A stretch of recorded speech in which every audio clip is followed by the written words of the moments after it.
संतोष की रसोई बहुत बड़ी थी, जिसके एक हिस्से में उसने बहुत सारी हरी सब्जियां जैसे पालक, मेथी, भिंडी और कई सारी सब्जियां उगा रखी थी।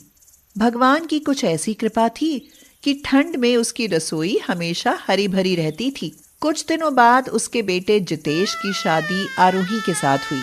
ससुराल में आकर जब आरोही ने रसोई देखी तो वह चौंक गई। हे भगवान, ये रसोई है या गार्डन? भला रसोई में भी कोई इतनी सब्जियां उगाता है? बहू, घर में हम 3 लोग हैं और तीनों के लिए मैं ताज़ा सब्जियां घर में ही उगा लेती हूँ। एक स्लैब मैंने यहाँ पौधों के लिए ही बनवाई है ताकि सीधी धूप आ सके। ठंड का मौसम है और इस मौसम में मेरी रसोई खूब हरी भरी रहती है। सर्दियों के दिन थे। ठंड की वजह से आरोही का काम करने का बिल्कुल मन नहीं करता था। दोनों टाइम का खाना अभी संतोष ही बनाती थी। वह अपनी रसोई के गार्डन से ताज़ा ताज़ा सब्जियां तोड़ती और बनाती। आरोही जितेश से बोली, हे भगवान, सर्दियों में यूं नहीं कि सासू माँ खाने में कुछ अच्छा सा बनाकर खिला दे। जब देखो घास फूस तोड़ तोड़ कर खिलाती रहती हैं। लगता है मैं कोई जानवर हूँ और सासू माँ मुझे चारा बनाकर खिलाए जा रही हैं। अरे, अब तुम मेहमान नहीं रही आरोही। हमारी शादी को 20 दिन हो गए हैं और तुमने अभी तक खाना नहीं बनाया। आज से खाना तुम बनाओगी और जो मन करे बना लेना। मैं खाना? इतनी ठंड में मैं कैसे खाना बनाऊंगी? जैसे माँ बनाती हैं। और अभी तो नवंबर है। ज्यादा सर्दियां तो दिसंबर और जनवरी की होती हैं। मुझे तो ये ही नहीं पता चलता कि वह रसोई है या तुम्हारा गार्डन। आरोही, हमारे घर में सबको हरी सब्जियां पसंद हैं और हरी सब्जियां स्वास्थ्य के लिए लाभदायक होती हैं। आरोही बात कर ही रही थी कि संतोष ने आवाज दी, बहू, खाना बन गया है, आकर खा लो। फिर से लौकी, पालक, मेथी या कुछ और बनाकर रख लिया होगा। अब खाना तो पड़ेगा ही। आरोही खाना खाने लगी तो देखा कि संतोष ने सरसों का साग बनाया है। आरोही, लगता है अब तुझे ही रसोई संभालनी पड़ेगी, वरना सासू माँ हरा हरा खिलाकर शरीर का खून भी हरा कर देंगी। अगले दिन से आरोही खुद खाना बनाने लगी। खाने में वह हमेशा सूखी सब्जियां या फिर चाइनीज खाना ही बनाती, जिससे संतोष परेशान हो गई। खाना देखने पर वह बोली, बहू ने तो परेशान करके रख दिया है। रोज रोज उल्टा सीधा खाने से पेट खराब रहने लगा है। गैस बनती रहती है जिससे सिर का दर्द ही नहीं जाता। आज बहू से बोल ही दूंगी कि ऐसा खाना हम नहीं खा सकते। आरोही रसोई में जा ही रही थी कि संतोष ने आवाज दी, बहू, बालकनी में से पालक तोड़कर पालक पनीर बना लेना और साथ में धनिया पुदीना डालकर रायता भी। आरोही रसोई में गई और कढ़ाई पनीर बना दिया, साथ में नान और बूंदी का रायता भी। मम्मी जी, पापा जी, आ जाइए, मैंने खाना लगा दिया है। जैसे ही वह खाना परोसने लगी, देखते ही संतोष को गुस्सा आ गया। वह बोली, ये क्या बहू, मैंने तो तुमसे पालक पनीर बनाने के लिए कहा था। मम्मी जी, पनीर ही तो खाना है। अब वह पालक के साथ खाओ या मटर के साथ, जबकि मैंने तो इसे काजू, क्रीम, दही और मसालों के साथ बनाया है। खाकर तो देखिए, उंगलियां चाटते रह जाओगे। बहू, हमारी उम्र इतना मसालेदार खाने की नहीं है। अगर हमें रोज इसी तरह का खाना मिलता रहा तो जल्दी ही हमारा राम नाम सत्य हो जाएगा। ठीक है मम्मी जी, अब नहीं बनाऊंगी। आरोही ने सोचा, जब तक सासू माँ की रसोई हरी भरी रहेगी, तब तक सासू माँ मुझे हरी सब्जी बनाने की धमकी देती रहेंगी। और इस भरी ठंड में तो न जाने क्यों जितना ही उन्हें तोड़ती हूँ, ये उतना ही बढ़ जाती हैं। मुझे कुछ ऐसा करना पड़ेगा जिससे ये किचन गार्डन सूख जाए। उसके बाद मम्मी जी मुझे हरी सब्जी बनाने को कह ही नहीं पाएंगी। आरोही ने पानी में ज्यादा सा नमक घोला और सब सब्जियों में डाल दिया, जिससे सारी सब्जियों के पौधे रात में गलकर गिर गए। सुबह आरोही रसोई में आई और सब्जियों के पौधे मरे हुए देख बहुत खुश हुई और फिर ड्रामा करती हुई चिल्लाई, मम्मी जी, जल्दी आओ, देखो आपके किचन गार्डन में क्या हुआ। अपनी हरी भरी रसोई को मुरझाते देख संतोष की आंखों में आंसू आ गए। किसकी नजर खा गई मेरी रसोई की बगिया को। मैं इन सबसे बहुत प्यार करती थी। ये कहकर वह रोने लगी। चुप हो जाइए मम्मी जी, आप फिर से अपनी रसोई को हरी भरी बना लेना। बहू, ये हरियाली सिर्फ ठंड में ही आती थी, अब इसके लिए साल भर इंतजार करना पड़ेगा। संतोष कुछ दिन बहुत दुखी रही। उसने दोबारा सब्जियां उगानी चाही, लेकिन अब वह मिट्टी खराब हो चुकी थी। उसमें अब कभी कुछ नहीं उग सकेगा। निराश होकर संतोष ने मंडी से हरी सब्जियां लानी शुरू कर दी, लेकिन आरोही फिर भी सूखी सब्जियां ही बनाती। एक दिन संतोष ने देखा कि फ्रिज में रखी सब्जियां सड़ने लगी हैं और बहू फिर भी सूखी सब्जियां बनाती है। संतोष को यह सब देखकर गुस्सा आया। उसने कुछ सोचा कि अब कुछ करना ही पड़ेगा और वह आरोही के पास जाकर बोली, बहू, हमेशा अपनी मर्जी का खाना बनाती हो, कभी हमारी पसंद का भी बना लिया करो। मम्मी जी बताइए, आप क्या खाएंगी? आज का तो रहने दो, मैं अपने लिए मेथी बना रही हूँ, लेकिन कल सुबह नाश्ते में छोले भटूरे और शाम के खाने में राजमा चावल बना लेना। आरोही बहुत खुश हुई। ये सब तो उसे बहुत पसंद था। फिर क्या था, संतोष अपने लिए थोड़ी सी हरी सब्जी बना लेती और उसे कभी राजमा चावल, कभी छोले भटूरे, कभी चाउमीन और मोमोज ऐसी चीजें बनवाती रहती। एक दिन आरोही सुबह सुबह उठकर संतोष के पास आई और रोते हुए बोली, मम्मी जी, मेरे पेट में बहुत दर्द हो रहा है। देखो तो, फूल कर कितना मोटा हो गया है। जितेश जी को बहुत जगाया, लेकिन वो तो घोड़े बेचकर सो रहे हैं। आए मम्मी जी, मेरा पेट। कोई बात नहीं बहू, हो सकता है गैस बन गई हो। छोड़ो, तुम एक काम करो, चाय के साथ थोड़े से नमक पारे बना लो। मम्मी जी, आपको नाश्ते की पड़ी है और मेरी पेट के दर्द के मारे जान निकली जा रही है।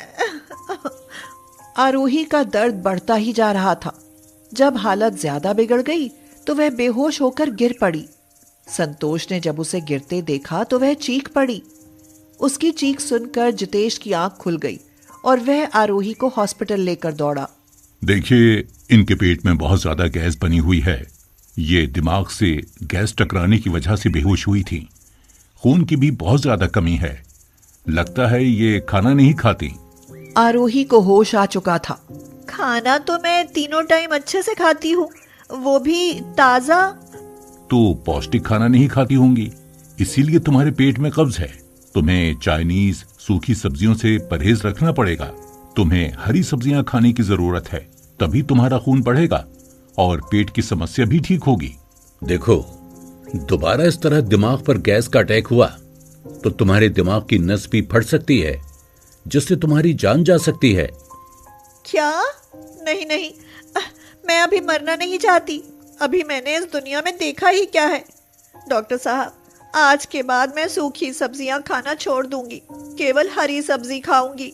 ऐसा नहीं है कि तुम्हें सूखी सब्जी बिल्कुल नहीं खानी। खाइए, लेकिन कभी कभी हरी सब्जियां ज्यादा खाइए। डॉक्टर की सलाह और दवाइयों से आरोही कुछ समय बाद ठीक हो गई। एक दिन संतोष ने उसे रसोई के गमलों की मिट्टी बदलते हुए देखा। उसने पूछा, बहू, ये क्या कर रही हो? मम्मी जी, पिछली ठंड में आपकी हरी भरी रसोई मैंने ही नमक डाल के तहस नहस कर दी थी, लेकिन अब मुझे अक्ल आ गई है। अब हर सर्दियों में हमारी रसोई खूब हरी भरी रहेगी। मेरी गलती के लिए मुझे माफ कर दो मम्मी जी। संतोष मुस्कुराते हुए बोली, बहू, गलती माफ करने लायक तो नहीं थी, लेकिन जब तुम अपनी गलती का प्रायश्चित कर ही रही हो तो मैं तुम्हें एक मौका जरूर दूंगी। थैंक यू मम्मी जी। अब देखना, अगली ठंड में हमारी रसोई पहले से भी ज्यादा हरी भरी होगी। और उसके बाद आरोही ने सूखी सब्जियों को अलविदा कह दिया और अपनी रसोई की ताजा सब्जियां बनाकर खाने लगी। नीतू और शीनू दो बहनें थीं। बचपन से ही उन दोनों की कम बनती थी। उन दोनों बहनों में 36 का आंकड़ा था।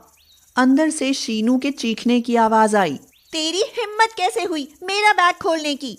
पहली बात तो मैं तुझसे बड़ी हूँ, इसलिए तमीज में बात कर। और मैंने तेरे बैग से रिक्शे के लिए सिर्फ 12 रुपए निकाले थे, क्योंकि मेरे पास खुले नहीं थे।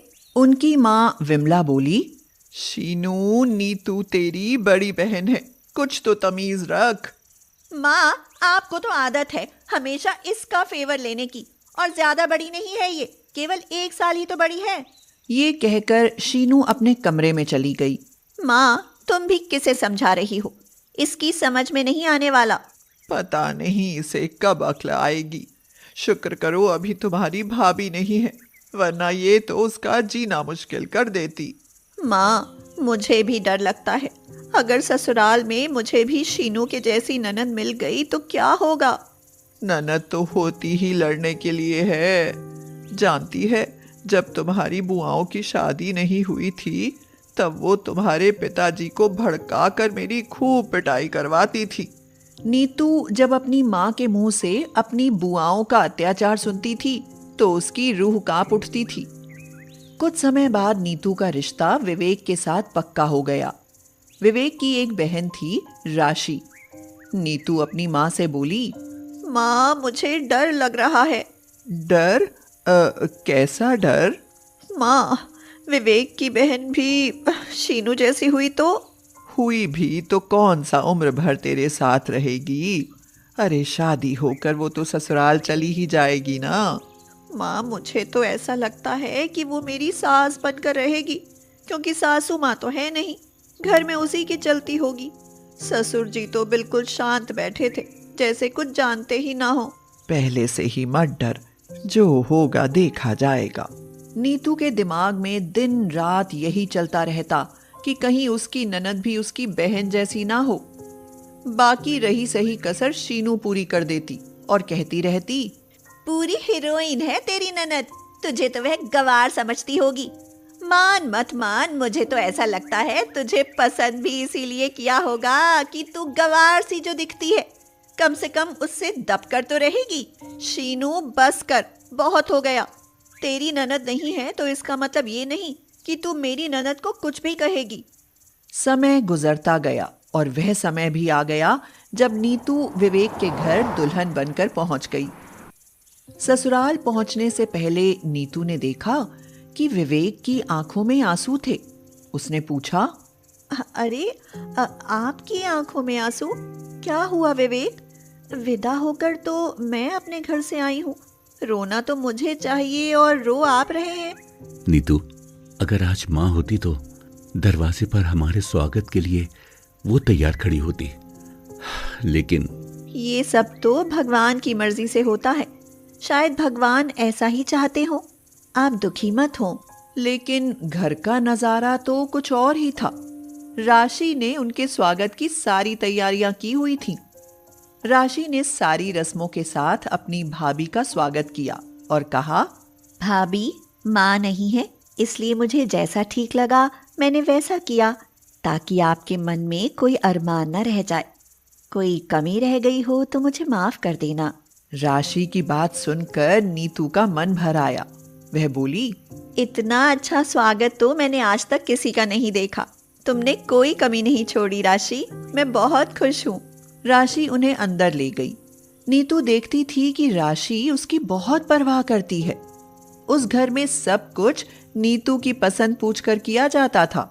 एक दिन नीतू की आंखें भर आईं। वह सोचने लगी, मैं कितनी भाग्यशाली हूँ जो मुझे ऐसी ननद मिली।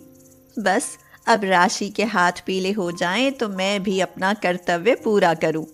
उधर शीनू की भी शादी हो चुकी थी और कुछ दिनों बाद राशि की भी शादी हो गई।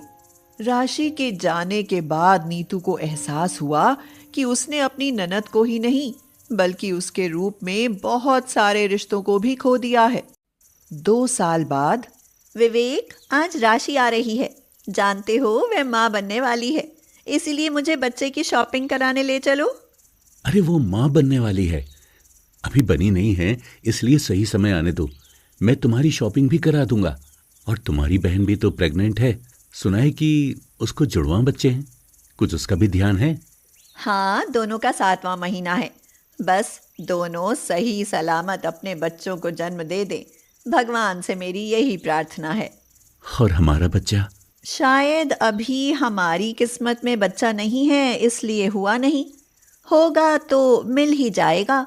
शाम को राशि आ गई और नीतू के गले लग गई और बोली, भाभी देख रही हो, फूल कर फुटबॉल हो गई हूँ मैं।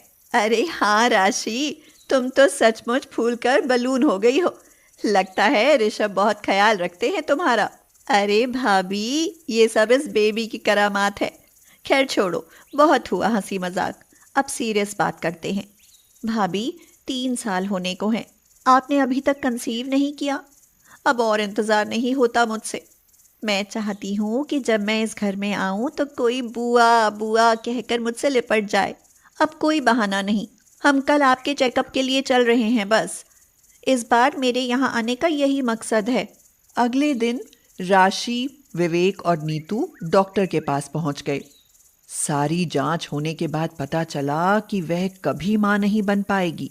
नीतू ये सुनकर रोने लगी। प्लीज नीतू, रोना बंद करो, हम बच्चा अडॉप्ट कर लेंगे। नहीं, मुझे अपना बच्चा चाहिए। मुझे सिर्फ अपना बच्चा चाहिए विवेक। ये कहकर नीतू फूट फूट कर रोने लगी। राशि और विवेक ने उसे बहुत समझाया, लेकिन वह नहीं समझ पाई और डिप्रेशन में चली गई, जिससे उसकी तबीयत बहुत खराब रहने लगी। 2 महीने में नीतू ने बिस्तर पकड़ लिया। यहाँ तक नौबत आ गई कि उसे हॉस्पिटल में एडमिट करना पड़ा। उसी समय शीनू और राशि की डिलीवरी का समय भी हो चुका था। जिस हॉस्पिटल में नीतू थी, उसी हॉस्पिटल में शीनू ने 2 जुड़वा बेटों और राशि ने भी एक बेटे को जन्म दिया। विवेक शीनू के पास जाकर बोला, शीनू, भगवान ने तुम्हें 2 बेटे दिए हैं। क्या तुम अपना एक बच्चा नीतू को दे सकती हो? अगर वो इसी तरह डिप्रेशन में रही तो वो मर जाएगी। नहीं जीजू, भला मैं अपना बच्चा किसी और को कैसे दे सकती हूँ? नहीं नहीं, ये मुझसे नहीं होगा। नीतू ने ये सब पर्दे के पीछे से सुन लिया और खुद के आंसू रोक नहीं पाई और अपने बेड पर जाकर रोने लगी। नीतू को देखकर शीनू और विवेक उसके पीछे पीछे चले गए तो देखा कि राशि अपने बेटे को गोद में लेकर नीतू के पास खड़ी थी और कह रही थी, भाभी इसे पकड़ो। मैं नहीं, आज से आप ही इसकी माँ हो। मैं तो इसे जरा भी नहीं संभाल पाऊंगी। आज से ये मेरी नहीं, आपकी जिम्मेदारी है। नीतू राशि का हाथ पकड़कर बोली, राशि, तुम कैसी माँ हो जो अपने बच्चे को किसी और को सौंप रही हो? तुम्हारा तो एक ही बेटा है और एक ये मेरी बहन है जो ये कहते ही नीतू का गला भर आया और वह रोने लगी। ये सुनकर शीनू शर्मिंदा हुई। उसने अपने एक बेटे को नीतू को देते हुए कहा, मुझे माफ कर दे नीतू। तुम दोनों ननद भाभी के प्यार को देखकर मेरी आंखें खुल गईं। आज से मेरा एक बेटा तुम्हारा हुआ। तभी शोर शराबा सुनकर डॉक्टर आ गए और बोले, हटिए हटिए हटिए यहाँ से। ये कैसी भीड़ लगा रखी है आपने? नीतू जी, आपको एक गुड न्यूज़ देनी है। दरअसल आपकी रिपोर्ट किसी और नीतू के साथ बदल गई थी। आपकी रिपोर्ट तो बहुत अच्छी आई है, आप प्रेग्नेंट हैं। ये सुनकर सब खुशी के मारे उछल पड़े। नीतू ने शीनू का बेटा उसे सौंप दिया। राशि ने पूछा, भाभी अब तो आप खुश हो ना? जब बहन से भी प्यारी ननद मिलेगी तो खुश क्यों नहीं होंगी? तुम दोनों का प्यार देखकर आज मुझे भी लगता है कि मैंने अपनी बहन के साथ बहुत खूबसूरत पल खोए हैं। वाकई नीतू, तेरी ननद सचमुच तेरी बहन से भी प्यारी है।